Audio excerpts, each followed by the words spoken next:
Akhirnya kesampaian juga masak mie rebus.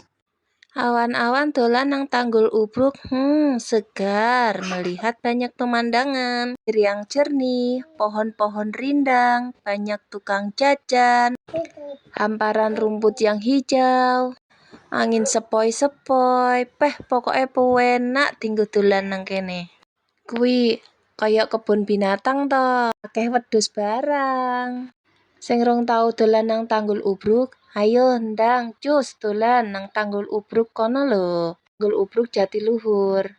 Wis to, aja lali nek nang rene karo liwetan, nggo panganan, mayoran, makan-makan bersama. Sahdu pokoke wis jan. Aja lali nggo tiker engko ben iso karo lelungguhan ngono. Ujug-ujug wis tekan ngomah aku. Ndang langsung cetik geni. Melanjutkan misi kemarin sing ra sida gawe mie rebus gara-gara hujan rintik-rintik. Dicemplungi sayur aja lali. Ya ora mung sayur tok, dinehi telur ayam barang kok ya ben gurih maksudku. Cemplungi lombok barang aja lali ben enak, ben pedes ngono kae. Ndoke 2 butir saja cukup. Emang ra duwe gas ya kok masake nang jaba? Ya duwe wong pengene. Karo menikmati pemandangan jaba ngono masak-masak. Wis penting mateng ngono lho.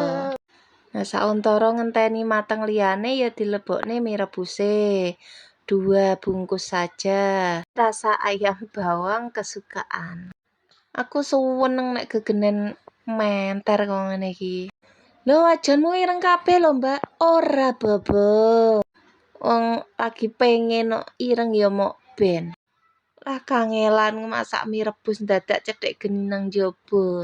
Sekali lagi ora bobo. Nah wis meh mateng ngene iki deloken wis karek diaduk-aduk. Iki bumbune rong tak lebokne ben mateng sik kabeh. Nah bar ngono genine tak cecek. Terus bumbu-bumbune iki mang tak lebok-lebokne nembean. Pokoknya jangan sampai ada yang tersisa ngono. Lumrahe wong gawe mie rebus ngono.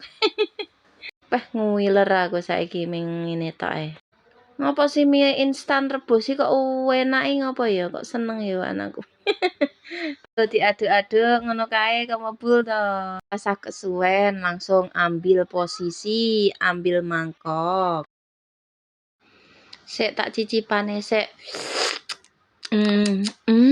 Enak. Neh. Gurih. Ije panas rodok-rodok tak damoni ngono kae. Lah wis dhisik ya aku tak ngelanjutne makan mie rebus. Wis ya, dah.